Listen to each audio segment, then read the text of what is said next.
Suicide, murder और फिर चोरी चुपके ले जाकर अंतिम संस्कार करने की बहुतों कहानियां आपने सुनी होंगी। लेकिन आज जो मैं ये दास्तान, ये कहानी, ये घटना आपको बताने जा रही हूं, ये घटना आपको हतप्रभ कर देगी, आपको झकझोर के रख देगी, आपको हिला कर रख देगी।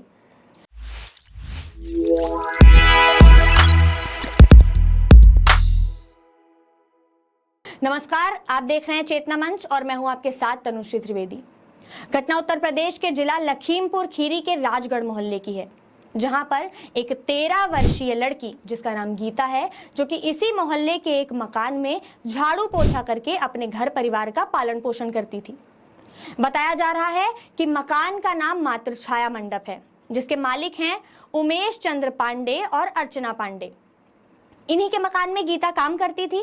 8 अगस्त को इसी मकान से उस 13 वर्षीय लड़की की लाश इसी घर के बाथरूम से बरामद होती है और मकान मालिक यानी उमेश चंद्र पांडे जी का ये कहना है कि उस बच्ची ने सुसाइड किया।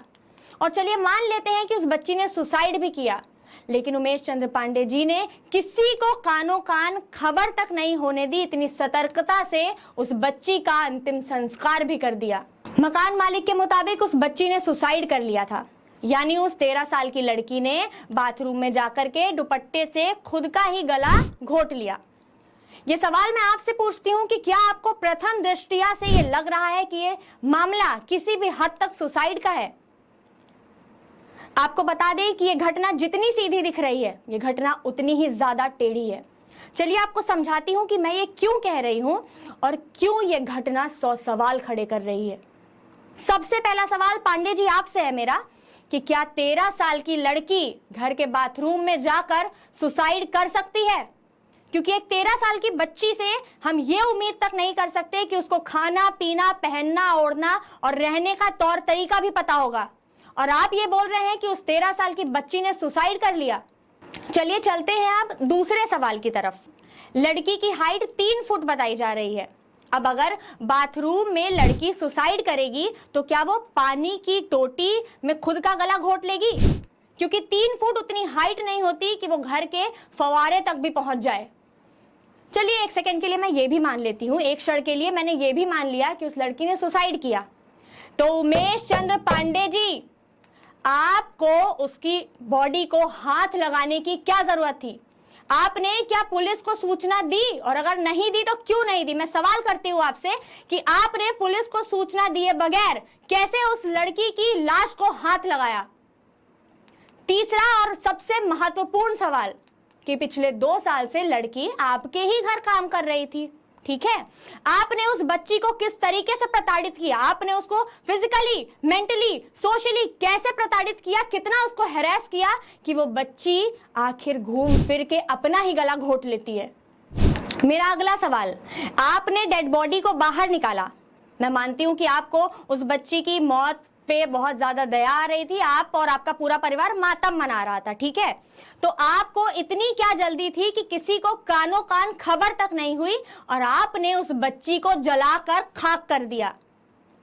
अगर आप बच्ची की मौत से इतना ही दुखी थे तो आपको इतना भी पता होगा, पांडे जी आप पांडे हैं, हिंदू धर्म के हैं, ब्राह्मण हैं, आपको इतना भी पता होगा कि हिंदू धर्म के मुताबिक एक नाबालिग बच्ची या बच्चे की अगर इस कद्र मौत होती है तो उसको जलाया नहीं बल्कि उसको दफनाया जाता है। तो आखिर ऐसी कौन सी मजबूरी आ गई कि आपने उसकी लाश को दफनाने की बजाय जलाकर खाक कर दिया? या मैं ये कहूं कि आपने कहीं ना कहीं सबूतों को मिटाने का पूरा प्रयास किया पांडे जी। मेरा अगला सवाल, अगर आपने कुछ भी नहीं किया था, चलिए मैं मान रही हूं कि आप बोल रहे हैं उस बच्ची ने खुद ही अपना सुसाइड कर लिया, चलिए मैं मानती हूं। अगर आपने कुछ गलत नहीं किया था तो आपने किसी भी कानूनी क्राइटेरिया को फॉलो क्यों नहीं किया? ना तो आपने पुलिस के पास जाकर के FIR लिखवाई, ना आपने उस बच्ची का पोस्टमार्टम करवाया और ना आपके आसपास के लोगों को कुछ भी आपने बताना जरूरी समझा। अगला सवाल, 13 वर्षीय बच्ची से आप इस तरह के काम करवा रहे थे, घर के काम, जिस बच्ची की उम्र इस समय हाथ में कलम पकड़ने की थी, उस समय आपने उस बच्ची के हाथ में झाड़ू पोछा बर्तन पकड़ा दिया। और ये कहना भी गलत नहीं होगा कि अपनी कार साफ करवाते होंगे आप, अपनी कार की धूल आप उस 13 साल की बच्ची से साफ करवाते होंगे। ये सारे सवाल आपको कटघरे में खड़े करते हैं उमेश चंद्र पांडे जी। और अगर इन सवालों की माने तो ये घटना किसी भी एंगल से सुसाइड की तरफ इशारा बिल्कुल नहीं करती। ये घटना सीधे सीधे मर्डर की तरफ इशारा करती है। अब जरा ये सोचकर देखिए कि जिस बच्ची के सर पर पिता का हाथ ना हो, चंद महीने पहले ही जिस बच्ची ने अपने पिता को खोया हो, जिसका कल कैसा होगा उसे ये भी नहीं पता, और वो लड़की अपना घर चलाने के लिए इनके घर में 2 साल से काम कर रही है और वो लड़की एकदम से सुसाइड अटेम्प्ट कर लेगी। आपको बता दें कि गीता 5 बहन और 1 भाई यानी कि कुल 6 भाई बहन थे, और जिनकी करता धरता सिर्फ एक उनकी बेबस, लाचार और बेचारी मां ही थी, जिसमें गीता दूसरे नंबर पर आती थी, जिनको झाड़ू पोछा करके अपने घर परिवार चलाने का जिम्मा सौंपा गया था, जिसकी मां ने, गीता की मां ने उसको पांडे जी के घर पर भेजा था कि आप इनसे काम करवाइए और उसके बाद में आप इनको कुछ पैसे दीजिएगा जिससे हमारा घर खर्च चल सके। लेकिन उस बच्ची के साथ क्या हुआ, घर खर्च चलाने का तो पता नहीं, लेकिन उस बच्ची की दुर्दशा करके उसको खाक में मिला दिया गया।